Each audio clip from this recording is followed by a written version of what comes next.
भारतीय समाज में लड़कियों पर शादी का इतना दबाव क्यों डाला जाता है? जिस दिन से लड़कियों का मासिक चक्र शुरू हो जाता है, पीरियड्स, उस दिन से हर महीने पिता एक हत्या का दोषी बनता है अगर उसने लड़की का ब्याह नहीं कर रखा तो। और कहा जाता है ये हमारे ग्रंथों में लिखा है, ये हमारे श्लोकों में है, ये हमारे संस्कारों में है। और जितने ये होते हैं चाचे ताऊ फूफा फूफी बुआ, ये सब लग करके कि अरे लड़की जवान हो गई है, लड़की जवान हो गई है, जल्दी ब्याह दो। शादी से पहले इधर उधर किसी से मिलना नहीं, किसी पराये मर्द की तुम पर छाया नहीं पड़नी चाहिए। और फिर शादी होती है और एक पराया मर्द आता है जिसको वो जानती नहीं पहचानती नहीं, अधिक से अधिक एक बार देखा है या 2 बार फोन पे बात करी और कहा जाता है अब चली जाओ इसके साथ और अब तुम्हें इसके साथ शारीरिक संबंध बनाना है। शादी कोई छोटी बात होती है?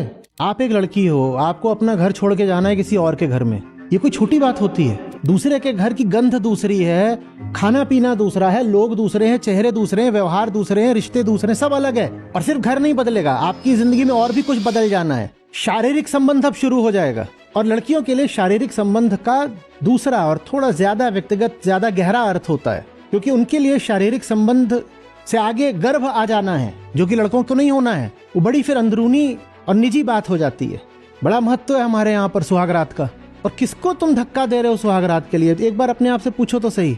वो जिसको तुमने कहा था कि तेरे ऊपर किसी लड़के की, मर्द की छाया नहीं पड़नी चाहिए, उसको तुमने कह दिया अब उस कमरे में चली जा। समझ आ रही बात? दिलों को मिलने दो, न बंधो न बांधो।